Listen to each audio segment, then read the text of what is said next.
పరిశుద్ధ గ్రంథం నుండి మనము యోహాను గారు రాసినటువంటి సువార్తని ధ్యానం చేస్తున్నాం. ఇక్కడ ఉన్నటువంటి సందర్భం ఏంటంటే, ఇక్కడున్న సందర్భం 4వ అధ్యాయంలోనికి మనము వస్తున్నాం.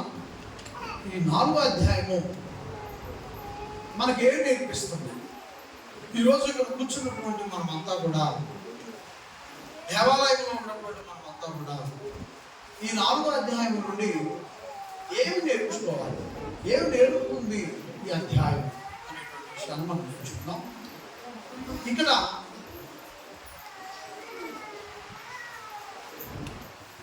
ఒక నీటి బావి వద్ద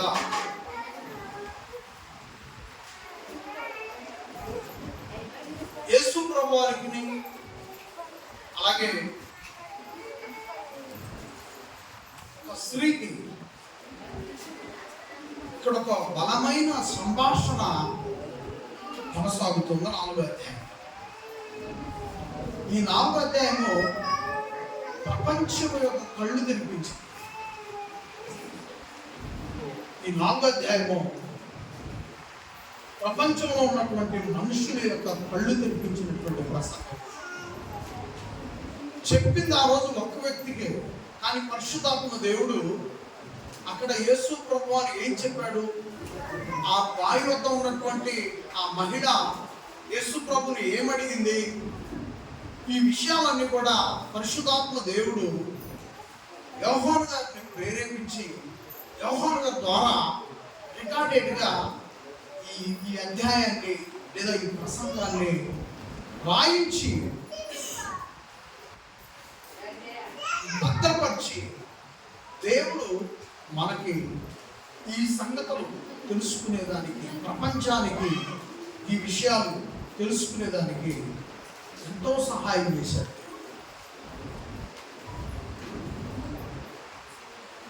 ఒకసారి గమనించండి, దేవుడు ఎంత గొప్పవాడంటే ఆయన ప్రతిదీ కూడా తన పిల్లల కోసం దాచిపెట్టించేవాడు. దేవుడు దాచిపెట్టించేవాడు.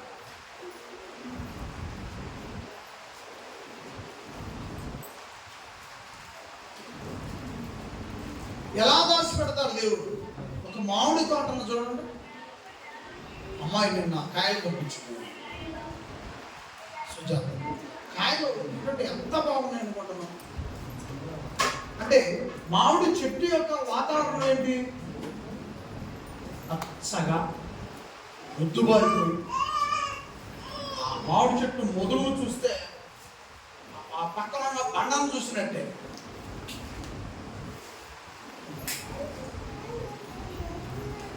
నల్లబండం చూసి మామిడి చెట్టు మొదలు చూస్తే రెండు ఒకలాగే ఉంటాయి. కానీ అలాంటి బండలాంటి ఒక మామిడి చెట్టులో నుండి దేవుడు పూతను తీసుకొచ్చి, పిందెను తీసుకొచ్చి దాన్ని కాయగా మార్చి, అది కాయగా ఉన్నప్పుడు పచ్చగా మారిపోయి, తర్వాత అది పండు అయ్యేటప్పుడు అది తింటుంటే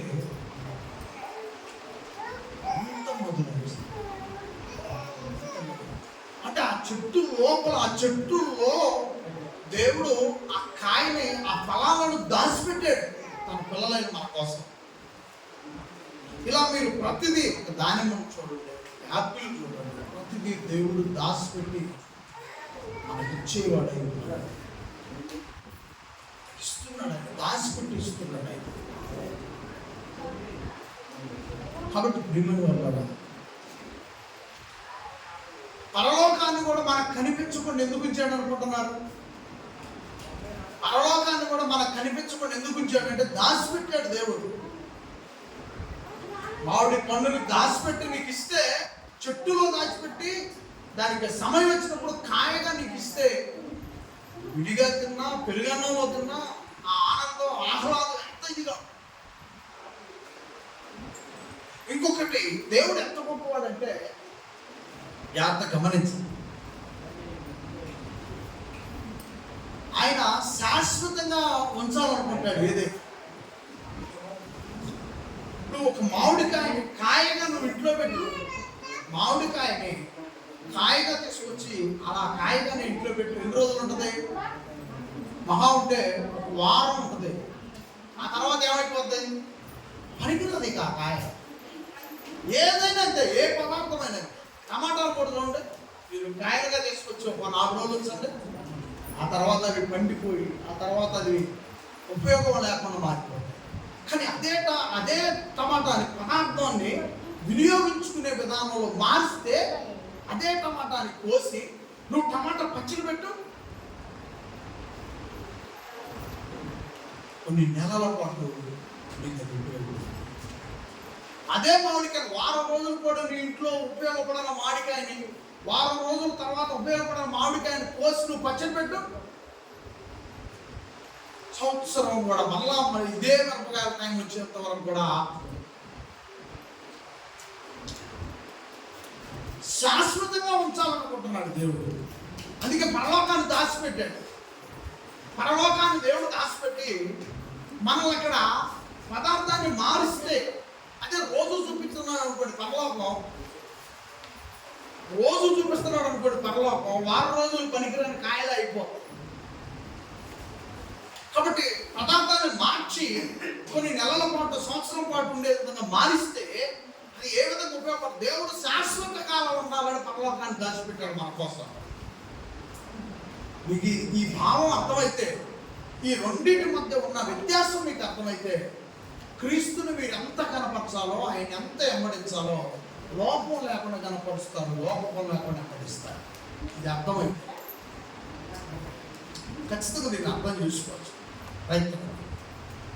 ఇప్పుడు ఇక్కడ ఏమడుగుతుందంటే ఇక్కడ నేను సబ్జెక్ట్కి వస్తాను. ఇక్కడ ఏమడుగుతుందంటే, ఇక్కడ దొరికే వాటి కోసమే ఆమె ప్రయత్నాలు ఉన్నాయి. ఇక్కడ బావి దగ్గర ఇక్కడ ఏవైతే దొరుకుతాయో, ఇక్కడ దొరికేటువంటివి, ఇక్కడ కష్టాలు తీరిపోయేటువంటి వాటి కోసమే మనం పరితపిస్తున్నాం. జాగ్రత్తగా గమనించండి.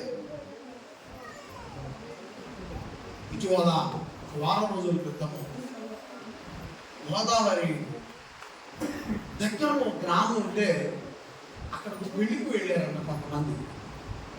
మీరు వార్త విన్నారో లేదో, నేను మన గ్రూపులో కూడా పెట్టాను, మన గ్రూప్లో కూడా ఉన్నది ఈ వార్త. వారు ఈ గోదావరి వెళ్ళి సముద్రంలో కలిసేటువంటి ప్లేస్ దగ్గరికి వెళ్ళారంట. కొంతమంది ఒక వ్యక్తితో పడవ మాట్లాడుకొని, ఆ పడవలో ఈ కుర్రోళ్ళంతా యూత్ అంతా కూర్చొని చూద్దాం ఈ నీళ్ళు వెళ్ళి ఎలా సముద్రంలో కలుస్తాయో చూద్దామని చెప్పేసి ఆ పెళ్లికి వెళ్ళి అక్కడ భోజనాలు చేసి ఆ దగ్గరలో ఉన్నటువంటి ఆ గోదావరి సముద్రంలో కలిసి ఆ ప్రాంతాన్ని చూడడానికి వెళ్ళారు. వెళ్ళినప్పుడు చూడండి, అల్పకాలపు ఆనందం, అప్పటికప్పుడు దొరికే ఆనందం, అప్పటికప్పుడు దొరికే ఆనందం ఎలాంటి పరిస్థితులను తీసుకొస్తుందో ఈ సందర్భంగా నేను జ్ఞాపకం చేస్తున్నా. జాగ్రత్తగా సరే వెళ్ళారు. వాస్తవానికి అక్కడ ఉన్నటువంటి ఆ చుట్టుపక్కల ప్రాంత ప్రజలు చెప్తున్నారు, ఎప్పుడు కూడా ఆ ప్రాంతానికి ఎవ్వరూ వెళ్ళరండి, ఎందుకంటే అది డేంజర్ ప్రాంతం. ఆ ప్రవాహం వెళ్ళి సముద్రంలో కలవటం అంటే సముద్రం ఎంత డౌన్లో ఉంటుంది, ఈ గోదావరి ఎంత హైలో, ఎంత హైట్లో నుంచి వస్తుంది, డౌన్లోకి వెళ్ళాలి కదా నీళ్లు. అప్పుడు హైట్లో నుంచి వస్తేనే కదా డౌన్లోకి వెళ్ళేది. ప్రపంచంలో అత్యంత డౌన్ అయిన ప్రాంతం సముద్రం. ఎన్నో నదుల నుంచి వచ్చే నీళ్ళన్నీ కూడా నిలుపుకోగలిగింది సముద్రం. అప్పుడు పడవ ఎంత వేగంగా ఉంటుంది ఆ డౌన్లోకి వెళ్ళే తప్ప. వీళ్ళు అక్కడికి వెళ్ళారు. ఈ వెళ్ళేటువంటి కుర్రోళ్ళలో ఆ పరిసర ప్రాంతాల్లో సేవ చేస్తున్నటువంటి దైవజనుడు ఇద్దరు కొడుకులు కూడా ఈ కుర్రోళ్ళు వాళ్ళు కూడా ఎక్కారు, కూర్చున్నారు. ఈ లోపలికి వెళ్ళేటువంటి వాళ్ళు వెళ్ళారు, సరదాగా చూస్తున్నారు, సరే అంతవరకు చూస్తే పోయేది. మరి వాళ్ళలో కొంత ఉంటారు కదా తొందరపాటు కలిగిన వాళ్ళు. ఒక వ్యక్తి ఏం చేశాడంటే, నేను దూకి మీ పడగా ఈత కొట్టుకుంటూ వస్తానని దూకేశాడు. అవలో మచ్చటం కూర్చుంటే ఇబ్బంది లేదు, కానీ ఒక వ్యక్తి దూకేసి, అంటే ఈ ఈ ఆనందం అసలు వెళ్ళకూడని ప్రాంతం అది. వెళ్ళారు, సరే ఏదో సేఫ్ జోన్లో ఆ పడవతం జాగ్రత్తగా మీ ఆనందాన్ని తీరవడం కోసం చూపిస్తున్నాడు. ఈరోజు ఇంకొక వ్యక్తి ఏం చేశాడంటే, ఆ పడవ నుంచి దూకేశాడు. భయంకరమైన ఫ్లోటింగ్.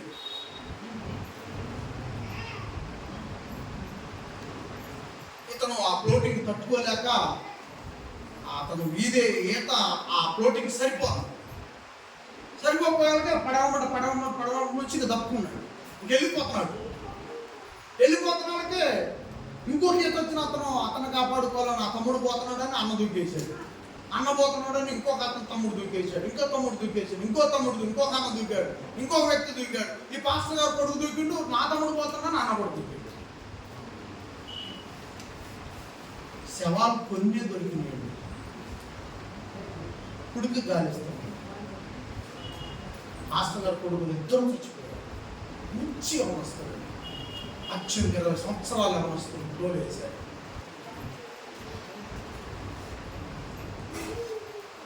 ఇద్దరే అనుకుంటే పిల్లలు మిగతా చూపి ఇట్లా ఛానల్ ఆ భూస్థాపన కార్యక్రమం దగ్గర నిలబడి ఆ దైవజనుడు అంటున్నాడు, పరలోకములో దేవదూతలతో కలిపి నా పిల్లలను ఆరాధించాలని దేవుడు తొందరగా తీసుకొని వెళ్ళాడు. దేవుని ఆరాధించడానికే నా పిల్లలు తీసుకొని వెళ్ళాడు. ఏం మాట్లాడాలి ఇప్పుడు అసలు ఆయన? ఏం మాట్లాడుతున్నాడు ఇక్కడ? ఒకసారి ఆలోచించండి. అంటే పరలోకము యొక్క ఆ విలువను తెలుసుకున్నటువంటి సేవకుడు, ఆ విలువను తెలుసుకున్నటువంటి విశ్వాసులు అయి ఉండాలి. ఖచ్చితంగా పలు సమస్యలు మన చుట్టుముడతాయి. మనకు విజయం ఇస్తాడు ఆయన. కానీ సమస్యలు చుట్టుముట్టినప్పుడు కూడా దేహానికి జబ్బు వస్తే పర్వాలేదు, కానీ అసలు ప్రాణమే పోతే అలాంటి టైంలో కూడా ఆ బిడ్డల దగ్గర ఇద్దరి దగ్గర నిలబడి ఆ తండ్రి మాట్లాడుతున్న మాటలు చూడండి. నేర్చుకోవాలంటే విశ్వాసం. అలాంటి విధానం నేర్చుకుంటేనే మనకి ఇప్పుడు మనం చెప్పుకోబోయే నిత్య జీవం యొక్క పరమాత్మ ఆ గురించి మనకు తెలుస్తుంది. తండ్రి 50 ఏళ్ళు పైన ఉన్నాయనుకుంటా. అసలు దేవుడిని ఆ భూస్థాపన కార్యక్రమాన్ని సిద్ధం చేసిన ఆ బిడ్డల దగ్గర నిలబడి ప్రపంచం ఆశ్చర్యపోయే మాటలు మాట్లాడేది. జెస్సికా కూడా, మగడాల ప్రవీణ్ గారు చనిపోయినప్పుడు జెస్సికా కూడా నిలబడి నా భర్త ఎలా చనిపోయాడు అన్నది ఏముంటుంది, కానీ ఒకవేళ చంపుకుంటే ఖచ్చితంగా నా భర్త నేను వాళ్ళని క్షమిస్తామని ప్రకటించింది. ఎందుకంటే అందరికీ అర్థమైన విషయం ఏంటంటే, కనిపించని దేవుడు దాచిపెట్టిన శాశ్వతమైనటువంటి పరలోక రాజ్యం కోసమే ప్రతి వ్యక్తి కూడా ఆశ కలిగి ఉంటాడు. ఈ భూమి మీద కూడా మన ఆశలు తీరవని అంటలేదు. తీరినటువంటి పరిస్థితులు ఎన్నో ఉన్నాయి. కానీ నష్టమైనా, ఒకవేళ ఈ లోకంలో కష్టమైనా, మన లక్ష్యం అనేది పరలోకం అయిపోయి మనం పిల్లలకు నేర్పించుకోవాలి.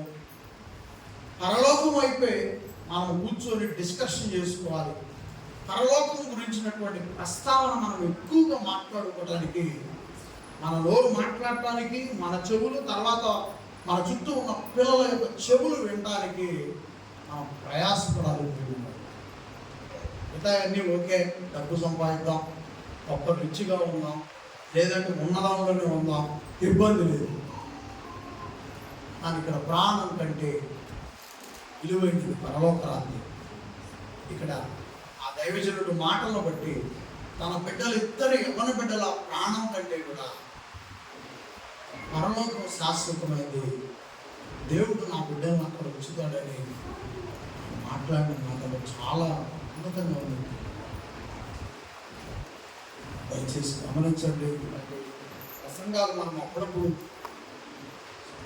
మనం చెప్పేటువంటి మాటలను బట్టి మనం కొంత బలాన్ని పొందుకోవాలి, విశ్వాసాన్ని పెంపొందించుకోవాలి. ఎక్కడ బలహీనులు అవుతుందో అలాంటి దగ్గర దేవుని మాటలతో, వాక్యములతో మనము స్థిరపరచుకోవాలి. మరొక నిమిషము ఆ దైవజనుడు, ఆ దైవజనురాల కోసమై, తర్వాత మిగతా వాళ్ళు ఆ నదిలో ఇంకా వారితో పాటు చాలామంది యమనస్తులు చనిపోయారు, యమన బిడ్డలు చనిపోయారు. వారి కోసం వారికి దేవుడు, వారి కుటుంబానికి, దైవజనుడితో పాటు మిగతా వారందరికీ ఆదరణ, ఓదార్పులు కల్పించాలి. ప్రార్థన చేద్దాం. మా తండ్రి, దేవా దైవజనుడు నాయన, మీ పట్ల కలిగి ఉన్న విశ్వాసం తండ్రి, మీ పట్ల కలిగి ఉన్న భయభక్తులు, యేసు ప్రభు పట్ల కలిగి ఉన్న విశ్వాసం, పరిశుద్ధాత్మ వారి చేత నడిపించబడుతున్న విధానం, దైవజనురాలు నడిపించబడుతున్న విధానం, దేవా వారి నుంచి మేము భక్తి విషయంలో చాలా నేర్చుకోవాలి.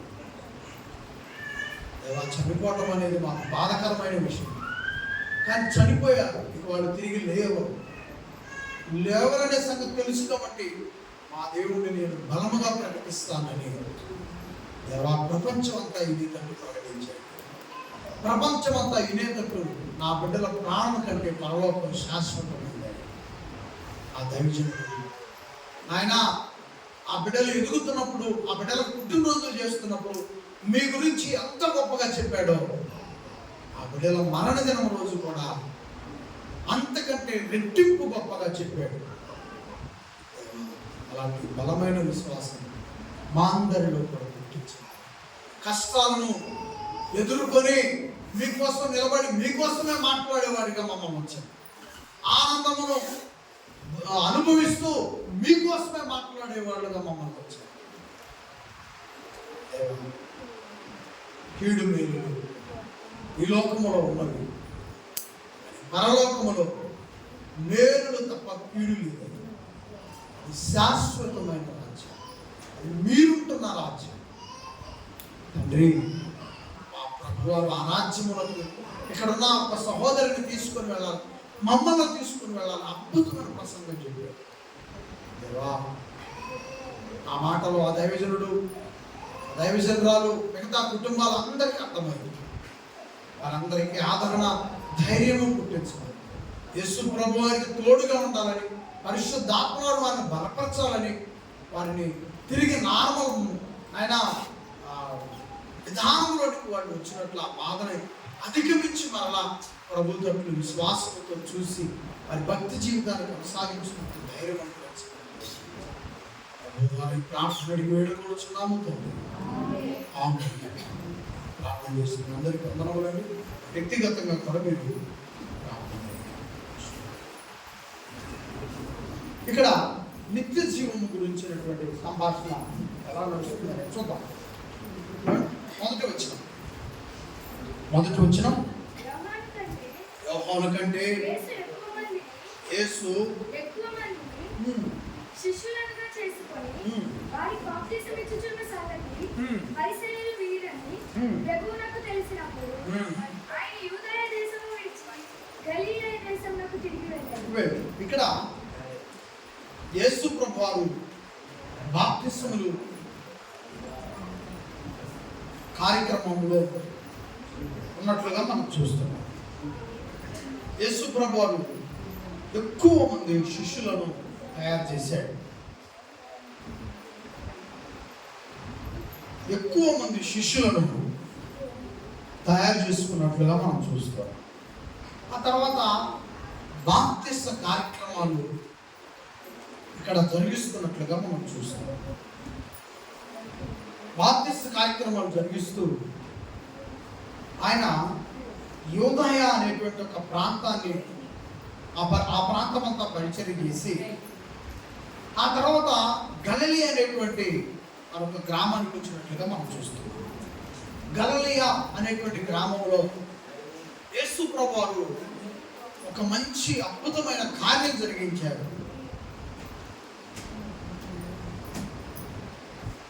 యేసు ప్రభువారు ఒక మంచి కార్యం జరిగించాడు గలిలయ అనేటువంటి ఆ ప్రాంతానికి.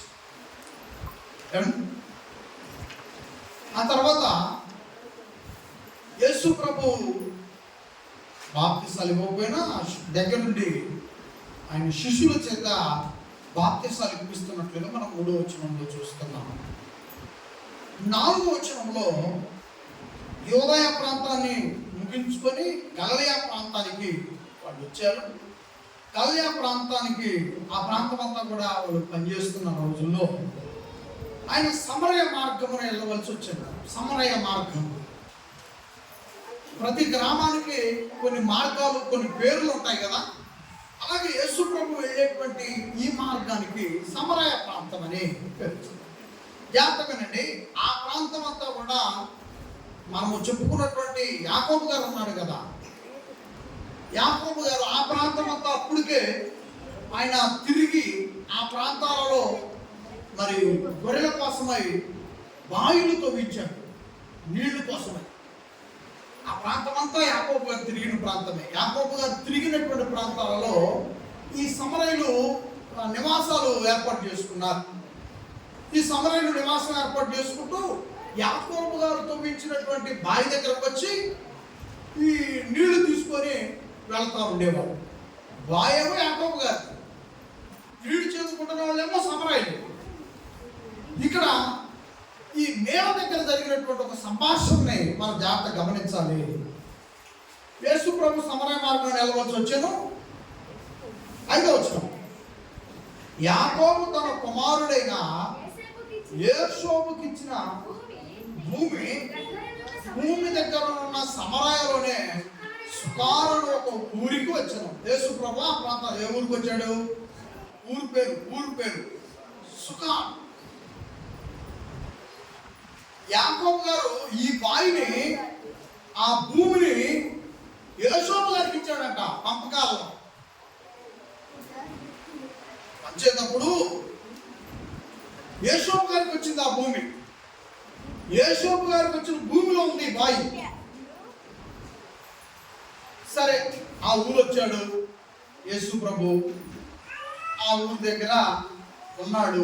6వ వచనం, అక్కడ యాకోబు బాగుండెను కనుక యేసు ప్రయాణము వలన అలిసి ఉన్న రీతిని ఆ బావి వద్ద కూర్చున్నాడండి. ఇది విషయం. ఆయన మార్గంలో వస్తా ఉన్నప్పుడు అలసిపోయాడు. అలసిపోయిన తర్వాత ఆయనకు బావి కనపడింది. బావి అయిన తర్వాత ఆ చెట్లు ఏవో వేస్తుంటారు కదా, ఆ రోజుల్లో ఉన్న చెట్లు ఏవో ఉన్నాయి. మొత్తానికి ఆయన ఆ బావి దగ్గర కూర్చున్నాడు. ఆ బావి దగ్గర కూర్చున్నాకనే మొదలైంది అసలు ప్రసంగం. నిజంగా ఆమె రాకపోతే ఇంత ప్రపంచానికి ఇంత ప్రసంగం తెలిసిండేది కాదు. ఎప్పుడైతే యేసు ప్రభు వారు బావి దగ్గర ఉన్నాడో ఆ బావి దగ్గరకి ఏమండి ఒక మహిళ వచ్చింది. ఆ మహిళ ఏమడిగింది, ఆ మహిళకి యేసు ప్రభు ఏం చెప్పాడు, ఇదే మనకు కావాల్సిన సబ్జెక్ట్. ఇవన్నీ కూడా మనం అండర్లైన్ చేసుకోవాల్సినటువంటి పాఠాలు. మీరు కూడా ఇక్కడ దేవయ్య గారు ఉన్నాడు, అడిగొప్పలు వచ్చి తిరువేడి నాన్న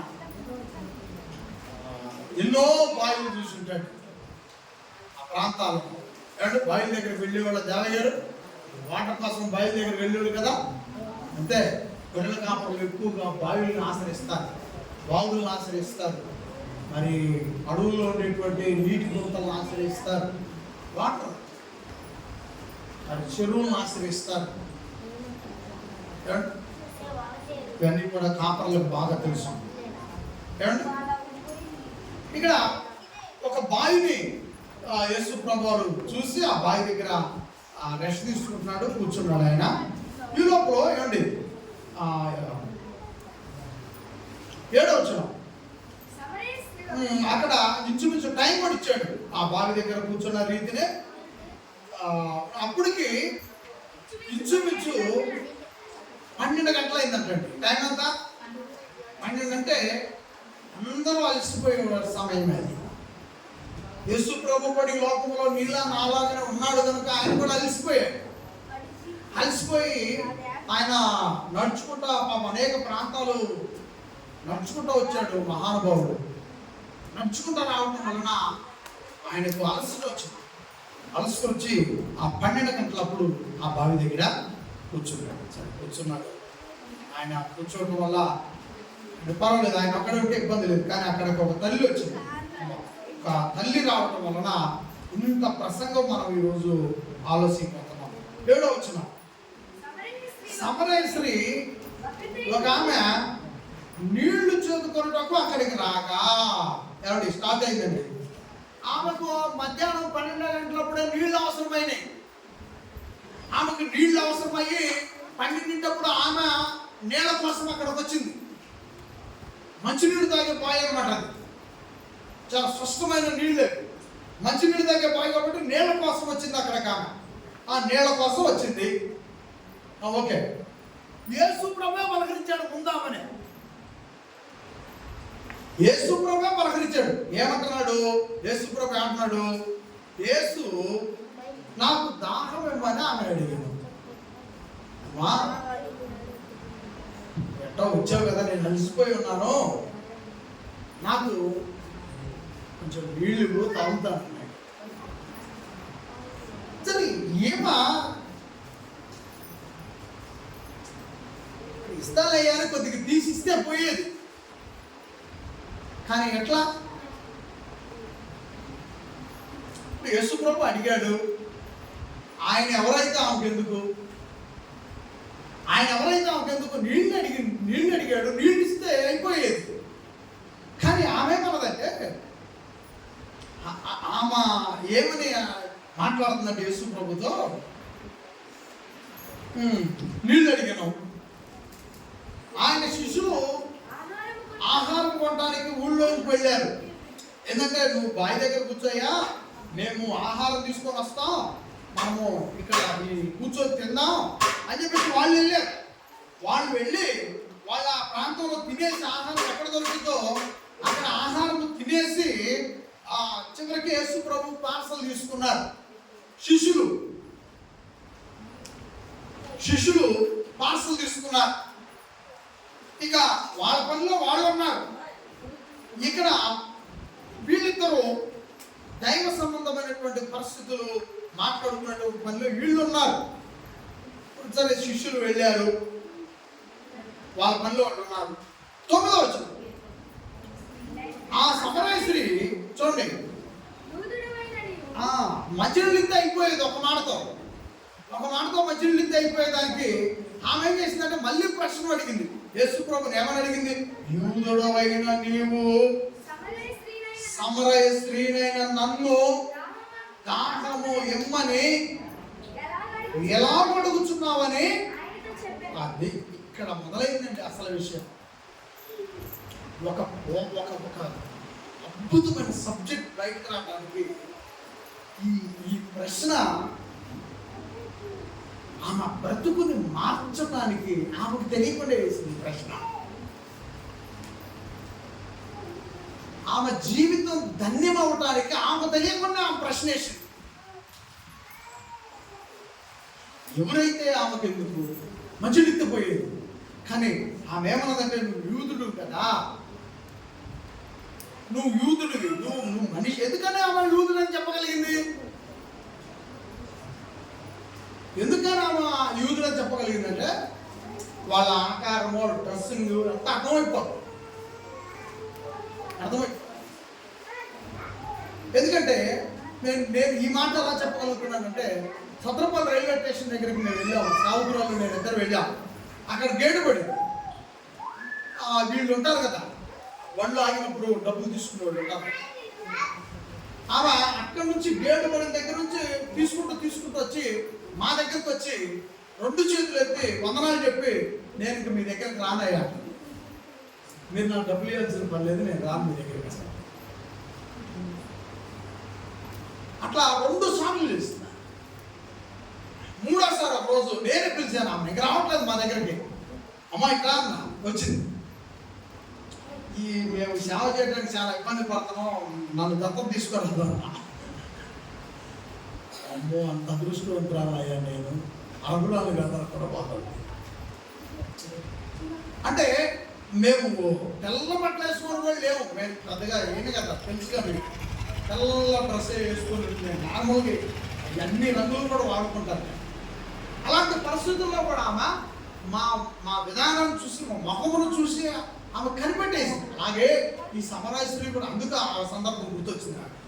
ఆ రోజు కూడా బావి దగ్గర ఆ సమరాయ స్త్రీ యేసు ప్రభు యొక్క విధానాన్ని, యేసు ప్రభు యొక్క రూపమును, యేసు ప్రభు యొక్క వస్త్రాన్ని చూసి ఆమె యూదుడని కనిపెట్టేసింది. నువ్వు యూదుడు కదా, నువ్వు నన్ను ఎలా మంచినీళ్ళు అడుగుతున్నామని ఆమె మాట్లాడటం ప్రారంభించింది. రండి చూద్దాం, విందాం ఇంకా అక్కడ ఏం జరిగిందో. అసలు విషయాలన్నీ మనకు ఒక్కటి బయటకు వస్తున్నాయి. ఎలయనగా యూదులు సమరయులతో సాంగత్యము చేయ, అంటే వీళ్ళ భోజనాలకు వాళ్ళు, వాళ్ళ భోజనాలకు వీళ్ళు రావు. ఎందుకని మీకు చిన్న వివరం కూడా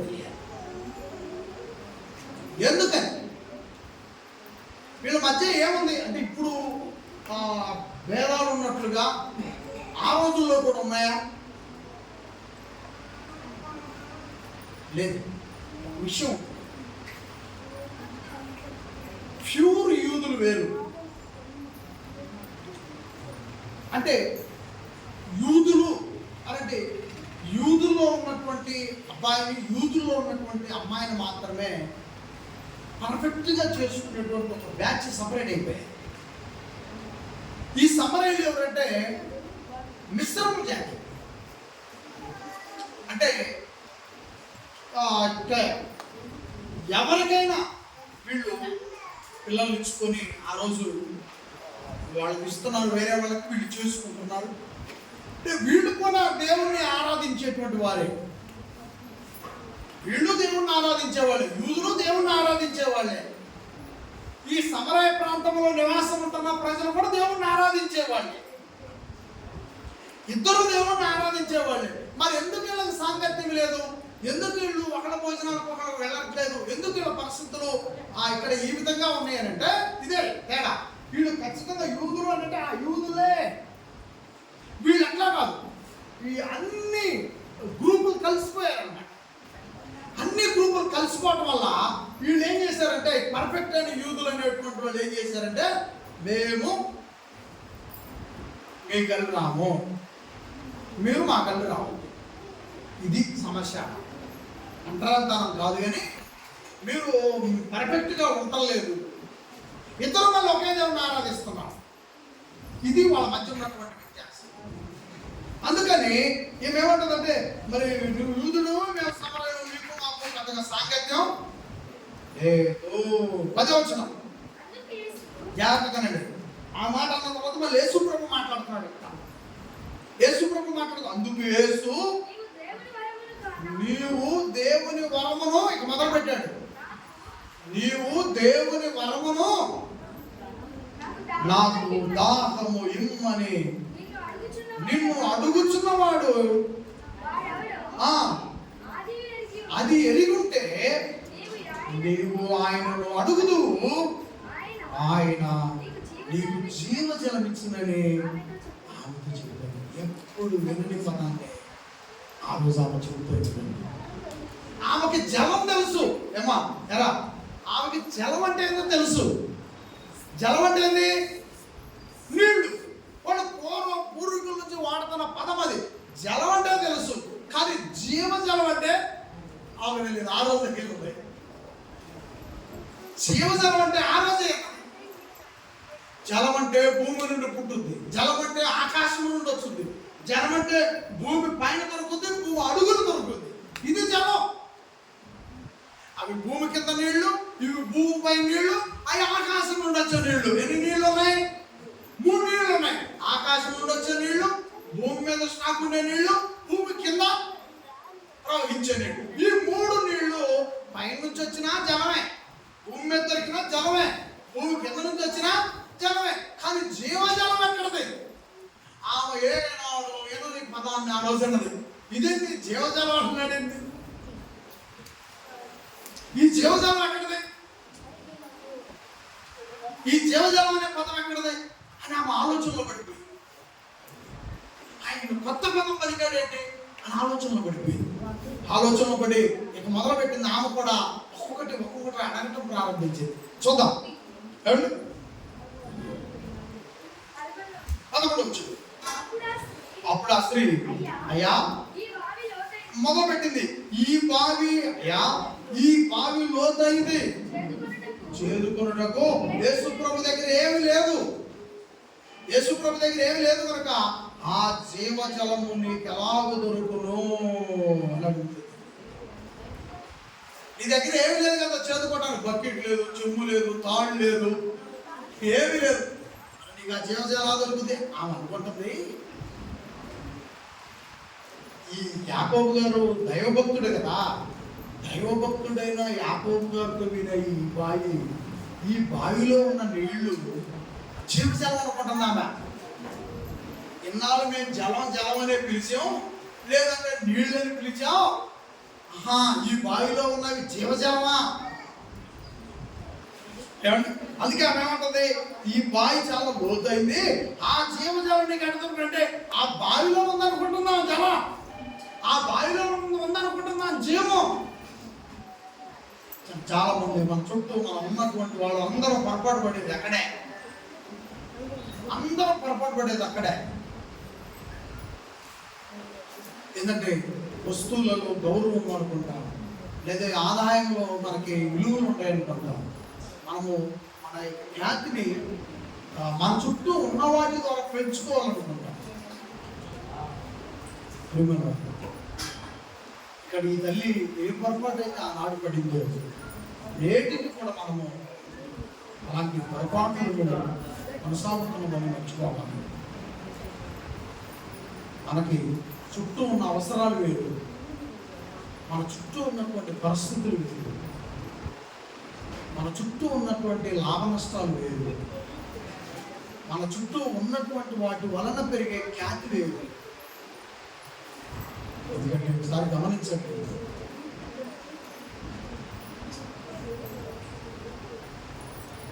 ఆదాయము పదవుల లాంటిది, మన అభివృద్ధి పదవుల లాంటిది, మన ఆస్తులు ఎలాంటి అంట పదవుల లాంటివి. మన ఆంధ్ర రాష్ట్రం మన ప్రత్యేకంగా మన వరకు విడిపోయినప్పుడు ఒకసారి గమనించండి, మీకు అర్థమైందని చెప్తున్నాను. మన రాష్ట్రం తెలంగాణ నుంచి విడిపోయినప్పుడు ఇద్దరు పోటీ పెడితే పదవి ఎవరికి వచ్చింది? ఫస్ట్ ఎవరికి వచ్చింది? ముఖ్యమంత్రి పదవి చంద్రబాబు గారికి వచ్చింది. ఆయన 5 ఏళ్ళు చేశారు. ఆ తర్వాత మళ్ళీ పదవి ఎవరికి వచ్చింది? జగన్మోహన్ రెడ్డి గారికి వచ్చింది. ఆయన 5 ఏళ్ళు పనిచేశారు. ఆ తర్వాత మళ్ళీ ఇద్దరు పోటీకి వెళ్ళారు. మళ్ళీ పదవి ఎవరికి వచ్చింది? చంద్రబాబు గారికి వచ్చింది.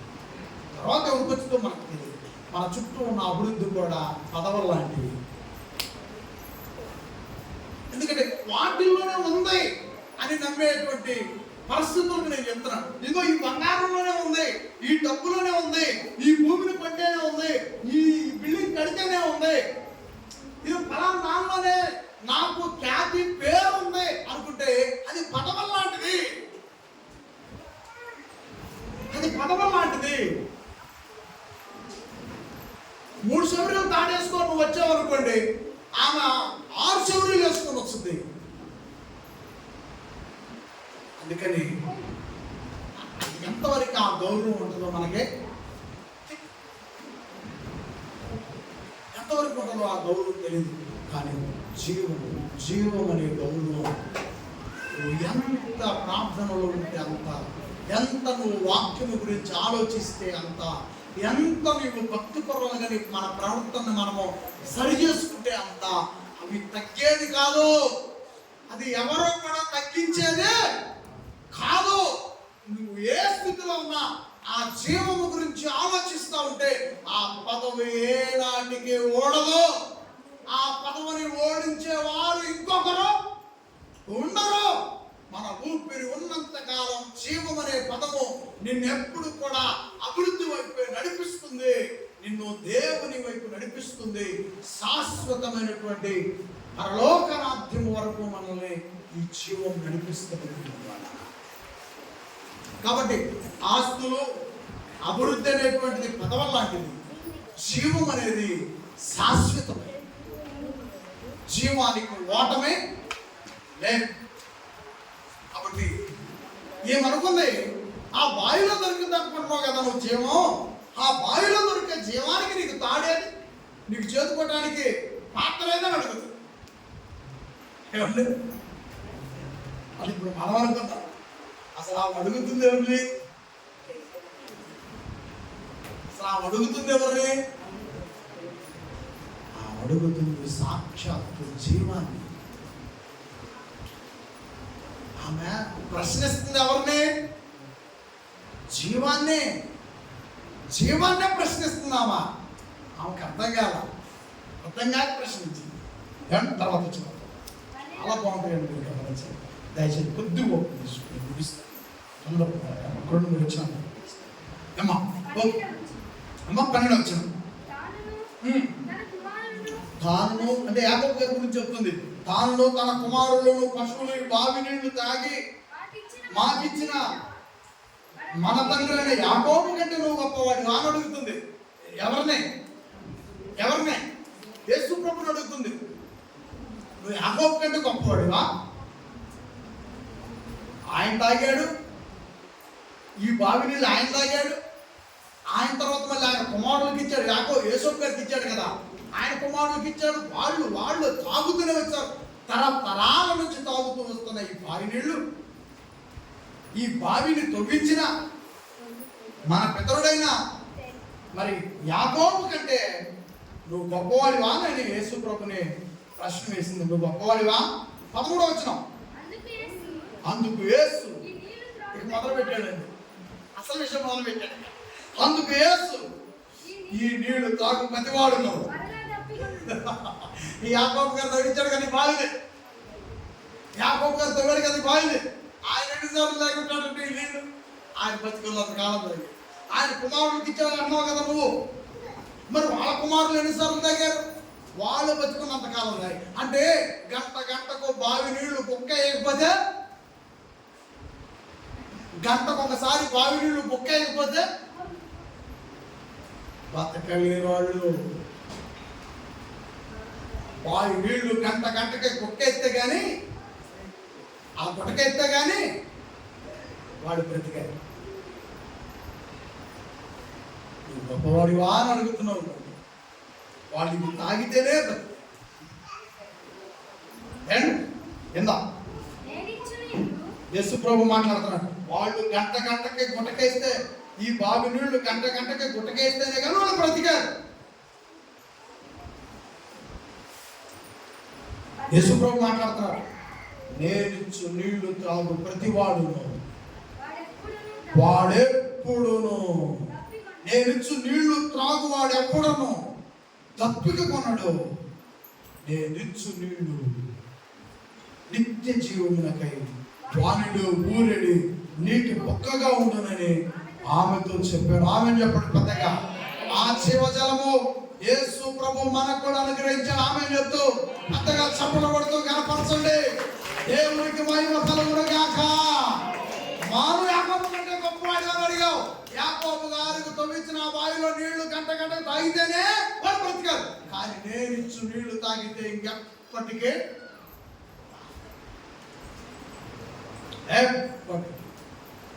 అనుకోవచ్చు. మరి ఆ నీళ్ళు ఏంటి అయ్యాయి? చాలా మంది చర్చిలో వాటర్ అమ్ముతున్నారు. ఇలాంటి మాటలు తెలుసుకోవాలి. ఉపవాస దీక్షతో ఈ బాటిల్లో నీళ్లు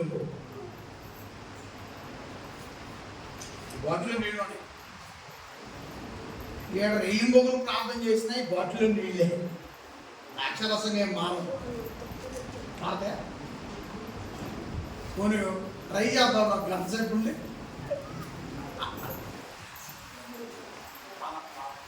ఏదో దేవుని మీద ప్రేమతో గంట సేపు కూర్చుంటా కానీ గంట కాదు, 70 ఏళ్ళ 100 ఏళ్ళు వచ్చిందా కూర్చున్నా.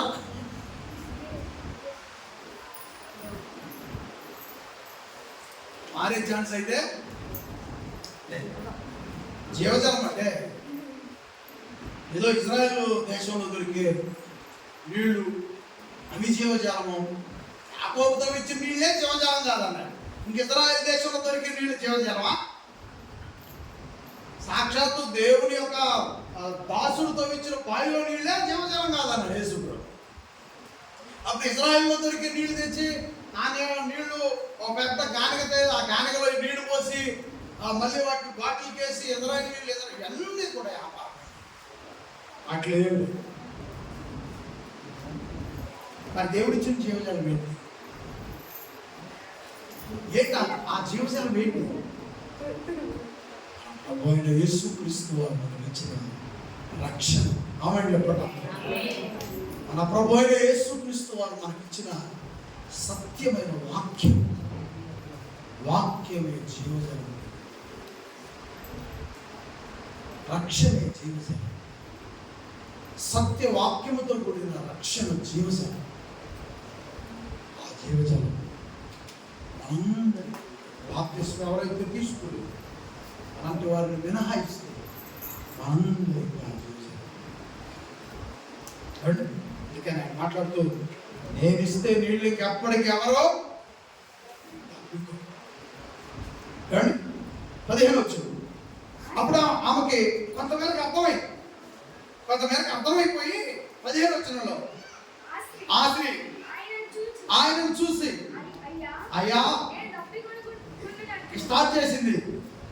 అయ్యా నేను తప్పికొనుకుని ఉన్నట్లు చేదుకొనుటకు మరి ఇక్కడ నుంచి ఆ మాదికొండ అంత దూరం రాకుండాన్నట్లు ఆ నీళ్లు నాకు దయచేయమని యేసు ప్రభుని అడుగుగా, నేను అయ్యా రాలేకపోతున్నాను అయ్యా ఈ బావికాడికి, ఊరొక చోట బావి చోట, కాబట్టి ఇంత దూరం నేను రాకుండా ఉండాలంటే మొట్టమొదటిసారి నువ్వే కదా నాకు పరిచయం అయింది, నేనే కదా ఈ ప్రాంతంలో నీకు పరిచయం అయింది, ఇక నాకు తప్పి కాకుండా నీళ్ళు ఇవ్వమంటుంది.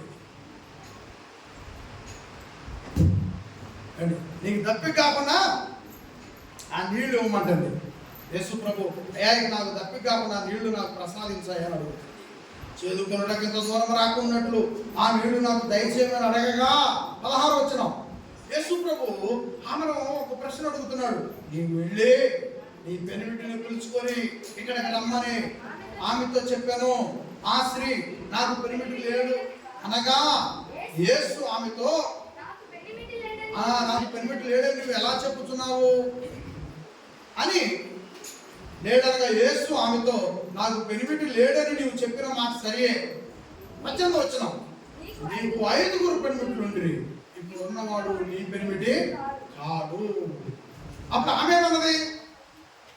అన్నది సత్యమే చెబితివి. ఆమె అన్నదంటే నువ్వు సత్యమే చెప్పావు. అసలు ఎందుకు ఒప్పుకుంది? ఎందుకు ఒప్పుకోవాల్సిన పరిస్థితి వచ్చింది? ఇక్కడ జరిగినటువంటి విషయం ఏంటి? చాలా మంది బోధకులు ఈ విషయాన్ని రాంగ్ గా మార్చి క్యాన్ పెట్టేస్తున్నారు మైకుల్లో.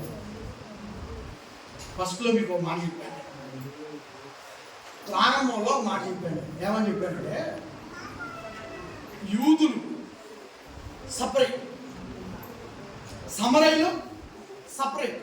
ఎందుకు సపరేట్ అయ్యారంటే వీళ్ళు ఈ సమరయ ప్రాంతంలో దేవుణ్ణి ఆరాధిస్తున్నారు. తర్వాత లోక సంబంధమైనటువంటి పరిస్థితులు తెచ్చుకొని వాళ్ళ మధ్యలో పెట్టుకున్నారు. ఇటు కాసేపు ఉంటున్నారు, అటు కాసేపు ఉంటున్నారు. ఇంకొకళ్ళు ఎవరైనా కొత్త వాళ్ళు వచ్చారనుకోండి, ఇంకా అక్కడ కొత్త ఏర్పాటు ఏదైనా చేశారనుకోండి, వాళ్ళు వాళ్ళ కలిసి కాసేపు పోతున్నారు. కలిసిపోయారు, మిశ్రమం అయిపోయారు. ఈ ఫ్యాన్ కనపడదు అనుకోండి, ఫ్యాన్ చుట్టూ తిరుగుతున్నారు. ఈ పూలు కనపడ్డాయి అనుకోండి, పూల చుట్టూ తిరుగుతున్నారు. మళ్ళా దేవుడు ఆరాధించే టైంకి వచ్చేసరికేమో దేవుడా దేవుడా దేవుడా అంటారు. ఈ మిగతా రోజుల్లోనేమో ఫ్యాన్ చుట్టూ తిరుగుతున్నారు, పూల చుట్టూ తిరుగుతున్నారు. ఇదిగో యూదులు అనేవాళ్ళు మీరు ఇన్ని విధాలుగా చేస్తున్నారు మనకు నచ్చట్లా, అందుకే మీరు వేరు మేము వేరని వాడు సపరేట్ అయిపోయారు. అది యేసుప్రభు అడిగింది. యేసుప్రభు అడిగింది ఏంటంటే, నీవు పూల చుట్టూ తిరుగుతుంటివి, ఫ్యాన్ చుట్టూ తిరుగుతుంటివి, ఆ మొత్త చుట్టూ తిరుగుతుంటివి, ఇంకా నాకు అసలు ఏమీ తెలియదు అంటున్నావేంటి అంటే, సత్యమైనటువంటి దైవ భక్తి మార్గాన్ని నీవు ఎన్నుకోలేదు, నువ్వు దేవుని వైపు తిరుగుతున్నావు. ఇక్కడ అంటున్నా చూసావా, మన తండ్రి అయినా అంటాం చూసావా, అక్కడ ఏమనంటుంది యాకోబు విషయంలో, యాకోబు గారి విషయంలో ఏమనంటుంది 12వ వచనంలో, ఈ బాబు నీళ్లు తాగి మాకిచ్చిన మన తండ్రి అయినా యాకోబు కంటే అన్నదా, నీ తండ్రి అయిన యాకోబు అన్నదా? అక్కడ నీ వేరు మా వేరు. నీ అంటే ఏకవచనం, మా అంటే బహువచనం. మా అంటే వాళ్ళిద్దరిని కలుపుకుంది, యేసు ప్రభువును కూడా కలిపి మాట్లాడుతుంది. మన తండ్రి అయినా యాకోబు కంటే నువ్వు గొప్పవాడు అంటే, ఇప్పుడు ఈమెకి ఈ పూల చుట్టూ పేద చుట్టూ మొత్తం చుట్టూ తిరిగి ఆమెకు యాకోబు తెలుసా? యాకోబు ఆమెకు తండ్రి అయిన సంగతి తెలుసా? తెలుసు, కానీ పర్ఫెక్ట్గా లేదు, పర్ఫెక్ట్గా లేదు, ఒకే నియంత్రణ కలిగి లేదు, ఒకే ఏకైనటువంటి భక్తిని కలిగి లేదు. అందుకని యేసు ప్రభువు ప్రశ్న చేశారు. అంతే తప్ప శరీర సంబంధమైన ఆలోచన కాదు. అక్కడ వాళ్ళు మిశ్రమంలో ఉన్నారు, అన్నీ ఉన్నాయి అక్కడ. అందుకని యేసు ప్రభు లక్ష్యం ఏంటి? పరలోకమందు ఉన్న కన్న తండ్రి వైపే నీ మనసు, నా మనసు, ఆమె మనసు కూడా ఎక్కడ, ఆ బావి దగ్గర ఉన్న సమర స్త్రీ మనసు కూడా కన్న తండ్రి వైపే మనసు. ఇంకా ఏవైతే చుట్టూ ఉన్నాయో వాటి నుంచి బయటికి ఆమెనే తీసుకురావాలి. ఇది యేసు ప్రభు యొక్క ప్రయత్నం. అంటే ఆత్మల యొక్క రక్షణ. యేసు ప్రభు ఆత్మ రక్షణను ప్రారంభం. మన దేవుడు, మన తండ్రి, మన దేవుడు అని తెలుసుకున్న ఆమెకే యేసు ప్రభు సత్యమైన మార్గాన్ని చూపిస్తున్నాడు. అంతే తప్ప ఎవరైనా ఏదైనా తప్పుగా ఈ వచనాన్ని రకరకాలుగా బోధిస్తే మీరు దయచేసి దాన్ని అలాంటి వినవద్దు. ఎందుకంటే నేను పూర్తిగా స్టడీ చేసి చాలా దూరం వెళ్ళి చాలా పుస్తకాలు చదివి నేను ఈ విషయాలు చెప్తున్నాను. చాలా చదివాను, నేను చాలా సందర్భాలు తెలుసుకున్నాను, చాలా ట్రైనింగ్ చేస్తున్నాను నేను. అందుకే ఇంత అనుభవం చెప్పలేదు. నేను కూడా లోకపరంగా జాడి చదువు పెట్టేవాడిని ఈ మాటలు. కాబట్టి నేను చాలా స్టడీ చేస్తున్నాను. 15 సంవత్సరాల పైచులకు నేను ట్రైనింగ్ చేస్తున్నాను. పెద్ద పెద్ద అనుభవం గల వ్యక్తుల దగ్గర నేను సబ్జెక్ట్ నేర్చుకుని, బోధ నేర్చుకుని ఉన్నాను. కనుకనే ఈ పదాలను ఇంత స్పష్టంగా, ఇంత సరైనటువంటి విధంగా చెప్పగలుగుతున్నాను. లేకపోతే చెప్పలేదు. నేను కూడా భావించేసేవాడు అదంట ఇదంట దాం దుమ్ము, అది కాదు. ఒకవేళ అలాంటి మార్గం మీద ఉన్నప్పుడు మనము మార్చుకోవచ్చు, విడిచిపెట్టవచ్చు. ఎందుకంటే చుట్టూ చుట్టూ ఇలా తిరిగితే నేను తట్టుకోలేడు దేవుడు. ఇంకా మన జీవితంలో తప్పుంటే అసలే తట్టుకోలేడు. మార్చుకోవచ్చు, మానుకోవచ్చు మన పరిస్థితి. తర్వాత వచ్చినాను చూద్దాం. 19వ వచనం. అప్పుడు ఆ స్త్రీ, అయ్యా నువ్వు ప్రవక్తవని గ్రహించుతున్నాను. అయ్యా నువ్వు ప్రవక్తవని నేను గ్రహించున్నాను. ఇప్పుడు ప్రవక్త అని ఒప్పుకుంది. నువ్వు ప్రవక్తవని నేను గ్రహించున్నాను. ఎందుకంటే చూడనివి చెప్పేవాడు ప్రవక్త. 20వ వచనం. నా పితరులు ఈ పర్వతమందు ఆరాధించిన కానీ ఆరాధింపవలసిన స్థలము యెరూషలేములో ఉన్నదని మీరు చెప్పుదురని ఆయనతో అనగా, యేసు ఆమెతో ఇట్లేను జాగ్రత్తగానే ఇక తండ్రిని ఆరాధించే దగ్గరకు వచ్చింది. ఎందుకంటే అసలు విషయంలో తీసుకొచ్చాడు యేసు ప్రభు. నువ్వు చెట్టు చుట్టూ తిరుగుతున్నావు, స్టాండ్ చుట్టూ తిరుగుతున్నావు, బాటిల్ చుట్టూ తిరుగుతున్నావు. అసలు మనం తిరగాల్సింది ఎవరి చుట్టూ? పరలోకమందున్న కన్న తండ్రి చుట్టూ తిరగాల్సిన వాళ్ళం మనం. నువ్వు ఇన్ని రకాలుగా తిరుగుతున్నావని ఎప్పుడైతే యేసు ప్రభు ఆమెకు ఆ భయంకరమైన సత్యాన్ని చెప్పాడో, అప్పుడు ఆమె వెంటనే మరి ఏమని మాట్లాడుతుంది? ఆరాధన గురించి ప్రారంభించింది. యేసు ప్రభు చెప్పిన విషయాన్ని ఆమె తప్పుగా ఆలోచించలేదు. ఆమె చేస్తున్న తప్పును తెలుసుకుంది. శారీరకంగా కాదు, దైవ సంబంధంగా ఎన్ని తప్పులు చేస్తుందో అది తెలుసుకుంది. శారీరక తప్పులు కాదు అవి, దైవ సంబంధమైన తప్పులు. దైవ సంబంధమైనటువంటి సత్య మార్గములో ప్రయాణించాల్సినటువంటి ఆమె కొద్దిసేపు సత్యం కలిగి ఉంటుంది, కొద్దిసేపు ఆమెకు ఇష్టం వచ్చినట్టు తిరుగుతుంది. ఇదే చెప్పాడు యేసు ప్రభు, నువ్వు సత్యమైన మార్గంలో కదా ఉండాల్సింది. మరి నువ్వు మిగతా టైంలో మిగతా పొరపాట్లు నువ్వు చూస్తున్నావు. ఆరాధించాల్సినటువంటి విషయానికి వచ్చేసినావా మా పట్టేశాడు అన్నాడు. ఆమె పట్టుకోవటం కాదు, రక్షణలోకి తీసుకొస్తున్నాడు. పరిపూర్ణమైన రక్షణలోకి నడిపిస్తున్నాడు యేసు ప్రభు. అప్పుడు అంటుంది ఆమె, ఆహా ఏం చెప్పు అయ్యా అని ఆయన ఎంత బాగా చెప్పు. అమ్మా ఒక కాలం వచ్చుతున్నది, ఆ కాలమందు ఈ పర్వతం మీదనైనను యెరూషలేములోనైనను మీరు తండ్రిని ఆరాధింపరు, నా మాట నమ్ము. చూడండి యేసు ప్రభు చెప్పిన మాట సమాధానం ఇది. ఆమె ఏమంటుంది, మా పితరులు ఈ పర్వతం మందు ఆరాధించింది, కానీ ఆరాధించవలసిన స్థలము ఎక్కడుందంట? యెరూషలేములో ఉంది. మనమంతా అక్కడికి వెళ్ళాలి ప్రార్థన చేయడానికి. అక్కడికి వెళ్ళి ప్రార్థన చేస్తే కానీ దేవుడు ఆలకిస్తాడు. అది మనం ఆరాధించాల్సిన స్థలం. యేసు ప్రభుకే దేవుడిని ఆరాధించే దారి చూపిస్తుంది. అంటే ఆమె పూర్తిగా కూడా అలా చెప్పకపోయేదిలే, కానీ ఆమె ఎంతవరకు నమ్మింది? ఆయన ప్రవక్త అని నమ్మింది. అప్పుడు యేసు ప్రభు ఏమని సమాధానం చెప్తున్నాడు? యేసు ప్రభు ఏమని చెప్పాడు? 22 వచనం, మీరు మీకు తెలియని దానిని ఆరాధించువారు, మేము మాకు తెలిసిన దానిని ఆరాధించువారు. రక్షణ యూదులలో నుండే కలుగుచున్నది, రక్షణ యూదులలో నుండే కలుగుచున్నది.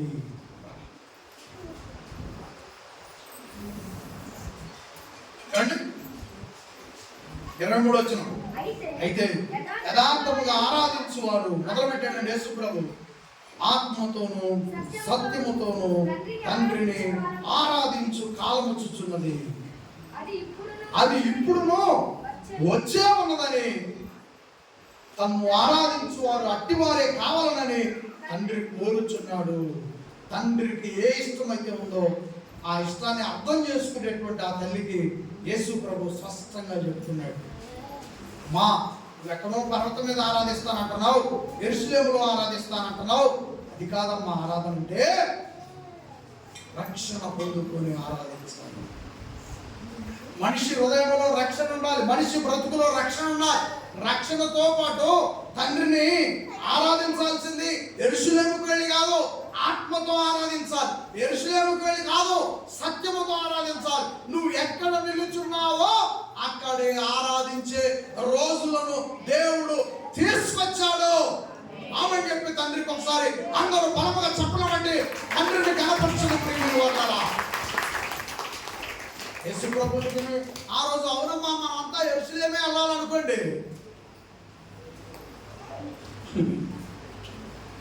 ఆ కానీ యేసు ప్రభు ఏం చేశాడు? తండ్రిని ఆరాధించాలంటే యెరూషలేముకి వెళ్ళాల్సిన పని కాదు నాయన, మా హృదయం శుద్ధితో పరిశుద్ధమైన ఆలోచనతో తండ్రిని ఉన్న చోటే ఆత్మతో సత్యముతో ఆరాధించాలి అన్నాడు. ఎందుకు దేవుణ్ణి ఆత్మతో సత్యముతో ఆరాధించాలి? 24 వచనం, ఆత్మతో సత్యముతో దేవుణ్ణి ఎందుకు ఆరాధించాలి? దేవుడు ఆత్మ కనుక ఆయన ఆరాధించువారు ఆత్మతోనూ సత్యముతోనూ ఆరాధింపవలెను. దేవుడు ఆత్మ, ఆయన ఈ పువ్వులు లాంటి రూపం కాదు, పట్టుకుంటే చిక్కింది, కానీ దేవుడి యొక్క ఆత్మ పట్టుకుంటే చిక్కేది ఆయన ఆత్మ. 25 వచనం, ఆ స్త్రీ ఆయనతో క్రీస్తునబడిన అర్థమైపోయింది ఆమెకి. ఆ స్త్రీ ఆయనతో క్రీస్తునబడిన మెస్సియా వచ్చినని నేను ఎరుగుతుంది. ఆయన వచ్చినప్పుడు మాకు సమస్తమును తెలియజేయనని చెప్పగా 26 వచనం, యేసు రీతో మాట్లాడుతున్నది నేనే అని ఆమెతో చెప్పాను. ఆమె చెప్పండి అందరూ, యేసు మహారాజుకే జై. ఫస్ట్ ఉన్నావా? ఇక్కడ నువ్వు ప్రవక్తవని నేను నమ్ముతున్నాను. కానీ యేసు ప్రభు వారు మాట్లాడుతున్న మాటలు, ఆయన బోధిస్తున్న విధానం చూసి 25వ వచనానికి వచ్చేసరికి ఏమంటుంది? నువ్వు క్రీస్తు అని. అంటే ముందు ప్రవక్తని నమ్మింది, ఆయన బోధ విన్న తర్వాత అసలు రావాల్సినటువంటి క్రీస్తు వచ్చేసాడు, నా దగ్గరికి వచ్చాడు, నా వద్దే ఉన్నాడని ఆమె ఎదురు చూస్తున్న మెస్సియా కోసం, ఆమె ఎదురు చూసిన మెస్సియా నా ఎదురుగే ఉన్నాడని ఆమె హృదయాన్ని ప్రభు పాదాల దగ్గర పెట్టుకుంది. హృదయాన్ని ప్రభు పాదాల దగ్గర దేవుడు మాట్లాడేటప్పుడు, దేవుని గురించి తెలియజేసేటప్పుడు హృదయం అదిరిపోయేటట్టు చెప్పడు, హృదయం కరిగిపోయేటట్టు చెప్పడు. దేవుని గురించి మాట్లాడేటప్పుడు దేవుని నమ్ముకునేటువంటి వ్యక్తికి, దేవుని నమ్ముకునేటువంటి మనుషులకి దేవుని గురించి మనం పరిచయం చేయాలి. ముందు ప్రవక్త అన్నది, తర్వాత ఏమంటది? అసలు మెస్సియా వచ్చాడు, మా రక్షకుడు వచ్చాడు, మెస్సియా వచ్చాడు, మా రాజు వచ్చాడు, నేను ఎరుగుదనని అంటున్నప్పుడు ఆయన ఎవరో కాదు, నీ ఎదురుగునే నీతోనే మాట్లాడుతున్నాడు. యేసు నీతో మాట్లాడుతున్నాడు నేనే అని ఆమెతో చెప్పారు. 27 వచనం. ఇంతలో ఆయన శిష్యులు వచ్చి ఆయన స్త్రీతో మాట్లాడు చూసి ఆశ్చర్యపడిరి, కానీ నీకేమి కావాలని నేను ఆమెతో ఎందుకు మాట్లాడుతున్నావని నేను ఎవడనో అడగలేదు. 28-29 వచ్చిన ముగిస్తున్నా. 28-29. ఆ స్త్రీ తన కుండను విడిచిపెట్టి, జాగ్రత్తగా ఆ స్త్రీ తన కుండను విడిచిపెట్టి ఊరిలోనికి వెళ్ళి, ఆమె తెచ్చుకున్న కుండ ఏదైతుందో ఆ కుండ ఏం చేసిందట? అక్కడే విడిచిపెట్టిందా పగలగొట్టిందా? విడిచిపెట్టింది. చాలా ఉంటుంది దీని ప్రసంగం చేయాలి. ఆ పాప కుండ వదిలిపెట్టి, ఆమె పాప జీవితాన్ని అటు వదిలిపెట్టిందని చాలా స్టోరీలు చెప్పుకున్నాం. కానీ ఆమె ఏదైతే నీళ్ళ కోసం తెచ్చుకుందో దాన్ని వదిలిపెట్టేసి, ఎందుకు? అసలు నీళ్ళు తీసుకోపోవాలి కదా. డబ్బులతో ఉన్న వాళ్ళు ఎంతోమంది ఉన్నారు కదా ఇంటి దగ్గర. మరి నీళ్లు తీసుకొని పోకుండా పుణ్యంగా వదిలిపెట్టిపోయింది అంటే ఆ జీవజలము ఆమెనే తాగింది. ఆ జీవజలము ఆమె హృదయాన్ని తాగింది. ఆ బాయి జలం నాలుగును మాత్రమే తాకడం, కానీ యేసు అనే జీవజలం హృదయాన్ని తాకింది. ఆమెకి అసలు దప్పికైన సంగతే మర్చిపోయింది.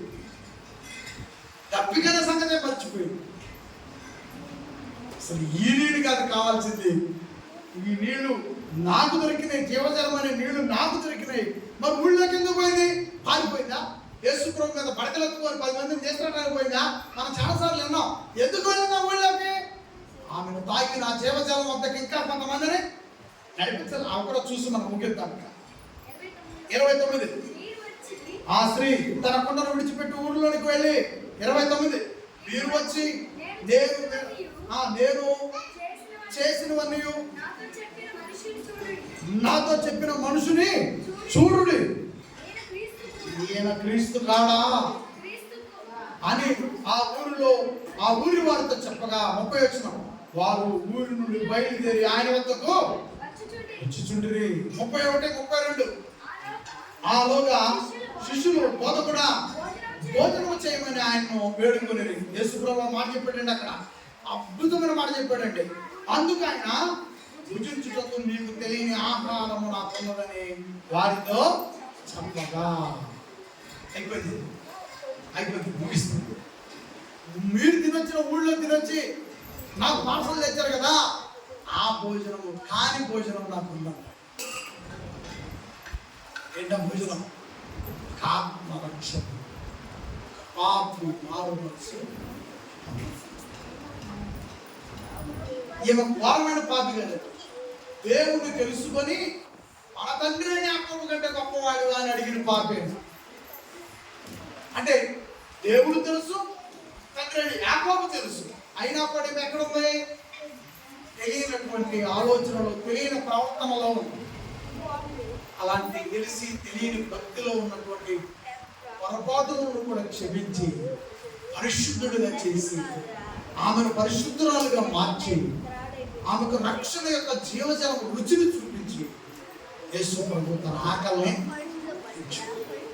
అని అడుగుతున్నాడు. ఇక్కడ మీకు తెలియని ఆహారం నాకున్నదని వారితో చెప్పగా 33, 34, 35 శిష్యులు ఆయన కూర్చుంటే ఎవరైనా వాళ్ళకి అర్థం కాల, వాళ్ళు మనకు తగ్గలేగా, అప్పటికి అర్థం కాల. తర్వాత వాళ్ళతో మనం సాగి కాదు శిష్యులు. అప్పుడు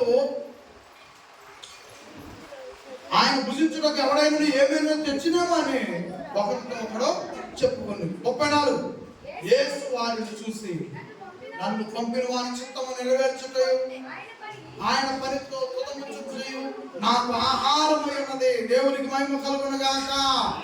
మన ఆత్మలకు రక్షణ పని చేయటమే ఆహారము. 35 ఇంకా 4 నెలలైన తర్వాత కోతకాలం వచ్చినని మీరు చెప్పుదురు కదా. ఇదిగో మీ కనులెత్తి పొలమును చూడుడి, అవి ఇప్పుడే తెల్లవారి కోతకు వచ్చి ఉన్నాయని మీతో చెప్పుచున్నాను నేను. 36 ఇటువాడును కోయివాడును కూడా సంతోషించినట్లు కోయివాడు జీతము పుచ్చుకొని నిత్య జీవాంతమైన ఫలములు సమకూర్చుకొనుచున్నాడు.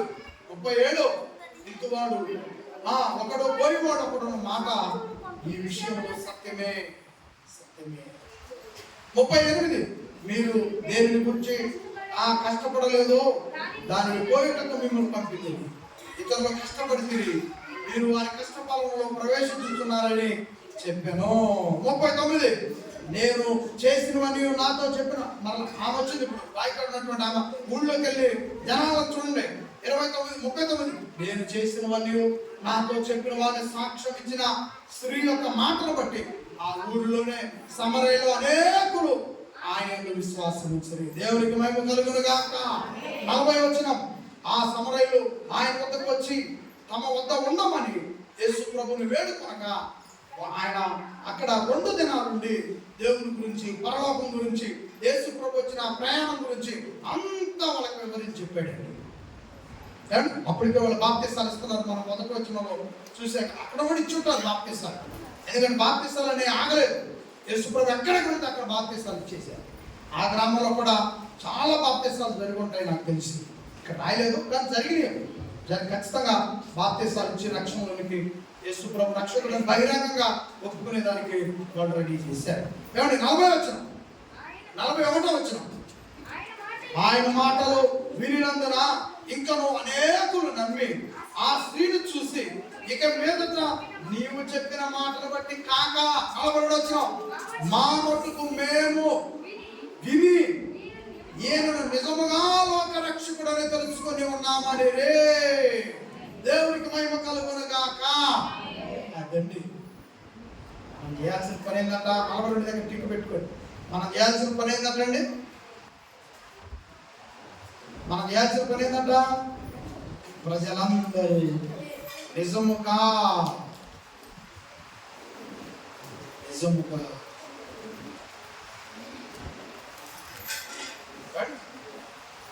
యేసు ప్రభు లోక రక్షకుడని ప్రజలకు అర్థం చేసుకుందాం. తండ్రి ఆ రక్షకుడిని మా దాకా తీసుకొచ్చి పంపించినందుకు నీకు మేము ఎల్లప్పుడూ రుణపడి ఉంటామని పరలోకమందున్న తండ్రిని బట్టి ప్రార్థిస్తారా? అందరూ లేచి నిలబడి ప్రార్థనలో లేచి నిలబడి తండ్రి మాకు రక్షకుడిని అనుగ్రహించినందుకు దేవా మా హృదయాంతరంగా మీకు స్తోత్రములు చెల్లిస్తున్నాము. దేవా ఆ స్త్రీకి ఇచ్చిన జీవజలము నాయన మేము కూడా జీవజలములో యేసు అనే జీవజలములో మమ్మల్ని శుద్ధీకరించి ఆ జీవజలములో మమ్మల్ని బాగు చేసి ఆ జీవజలములో మమ్మల్ని పవిత్రులుగా చేసి ఆ జీవజలములో మమ్మల్ని నిర్దోషులుగా చేసి ఆ జీవజలములో మమ్మల్ని ప్రేమమూర్తులుగా మార్చే ఆ జీవజలములో మమ్మల్ని దయగలిగిన వారిగా మార్చే జీవజలములో మమ్మల్ని మంచివారిగా మార్చే జీవజలములో మమ్మల్ని నీతిమంతులుగా మార్చే జీవజలములో మమ్మల్ని ప్రేమ కలిగిన వారిగా మార్చే ఆ జీవజలములో లోక రక్షకుడనే జీవజలములో మమ్మల్ని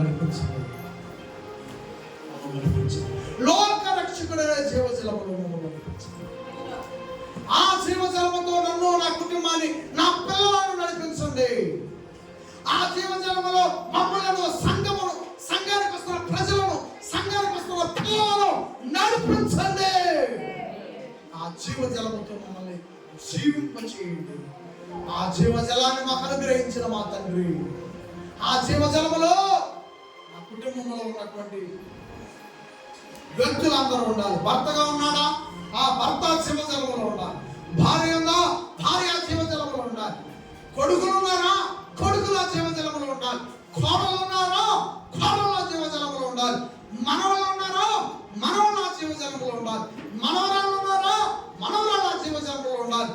కుమార్తెలు ఉన్నారా, కుమార్తెల జీవజలములో ఉండాలి.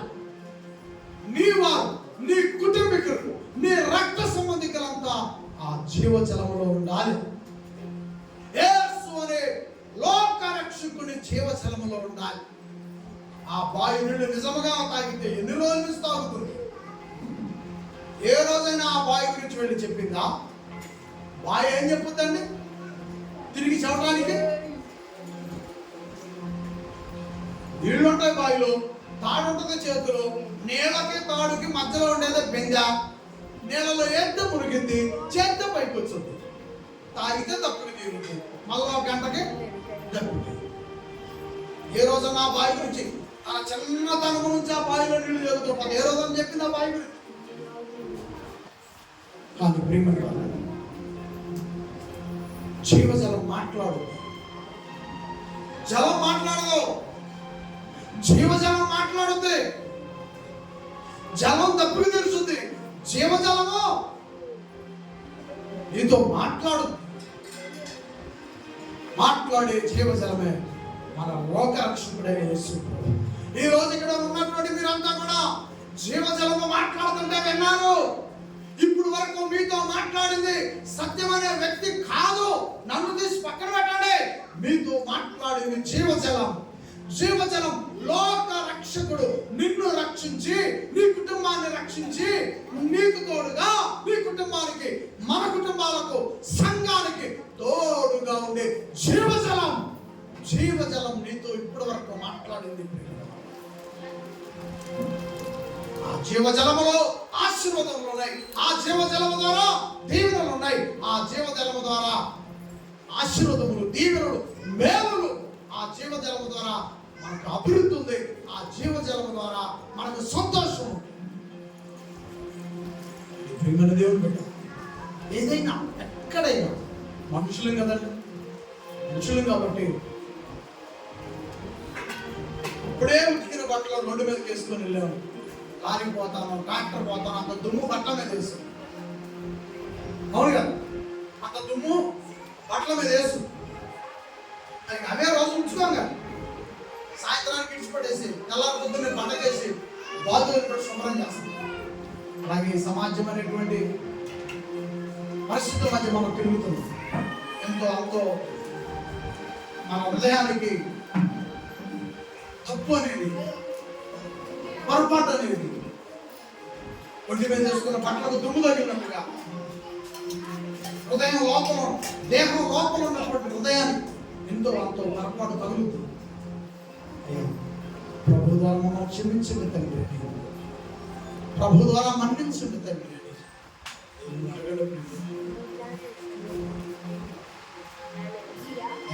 సహాయం చేయండి.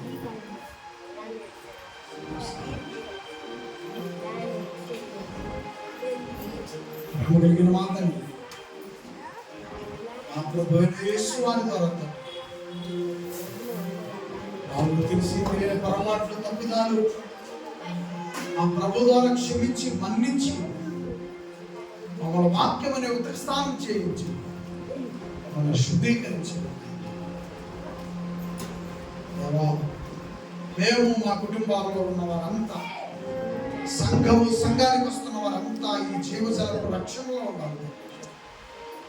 ఆ సమరయ ప్రాంతంలో ఉన్న ఆ తల్లిని బట్టి స్తోత్రములు చెల్లిస్తున్నాను. ఆ తల్లి ధైర్యముగా యేసు ప్రభువుని అడిగిన ఆ ప్రశ్నల వలన మా ప్రభు ఈ ప్రపంచంలో ఉన్న మాలాంటి వాళ్ళు ఆకలి తీర్చాడు. ఆయన మాటలతో క్రైస్తవ్యాన్ని ఆయన బలపరిచాడు. ఆయన సందేశముతో మాలో ఉన్న ఆత్మ ఆకలి తీర్చాడు, మాలో ఉన్న ఆత్మ దాహాన్ని తీర్చాడు. దేవా, ఆ రక్షకుడైన యేసు వారిని బట్టి స్తోత్రములు చెల్లిస్తున్నాను. ఈ మాటలను భద్రపరిచి రాయించిన పరిశుద్ధాత్మ వారిని బట్టి స్తోత్రములు చెల్లిస్తున్నాను. ఈ మాటలు రాసిన యోహాను గారిని బట్టి స్తోత్రములు చెల్లిస్తున్నాను. ఈ మాటలు ప్రకటించడానికి అల్పుడినైనా అయోగ్యుడినైనా ఈ చిన్నవాడినైనా నన్ను ఈ మాటలు ప్రకటించడానికి నా కుటుంబానికి మీరు ఇచ్చిన నా కుటుంబానికి మీరు ఇచ్చిన ఈ ధన్యతను బట్టి నేను ఎంతో కృతజ్ఞుడిని, మీకు ఎంతో రుణపడి జీవిస్తాను. ప్రభు ద్వారా నాకు ఇవ్వబడిన ఈ అవకాశం, పరిశుద్ధాత్మ ద్వారా నాకు ఇవ్వబడిన ఈ అవకాశం, నా కుటుంబానికి ఇవ్వబడిన ఈ అవకాశమును బట్టి స్తోత్రములు చెల్లిస్తాను.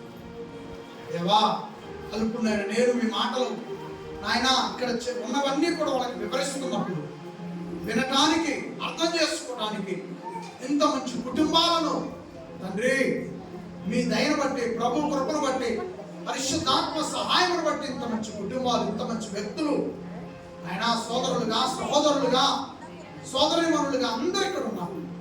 వారందరిని బట్టి స్తోత్రములు చెల్లిస్తున్నాను. దేవా, ఈ మాటలు మాతో ఆగిపోతాం.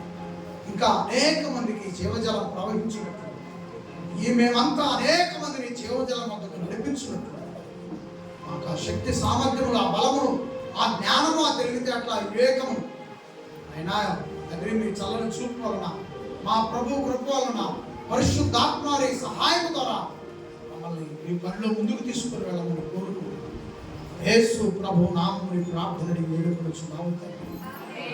ఆమేన్.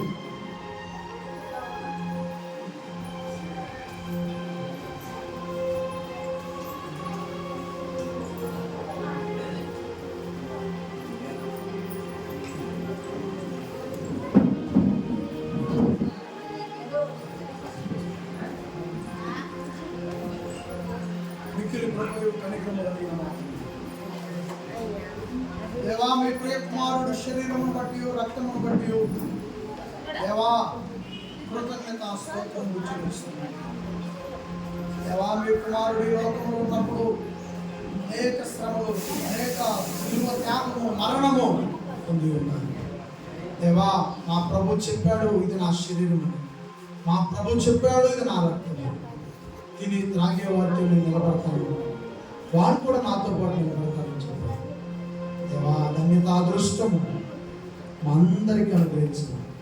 పరిశుద్ధాత్మ సహాయం బట్టి స్తోత్రములు చెల్లించు. ప్రభు గారి ప్రార్థనలు వేడుకొనుచున్నాము తండ్రి.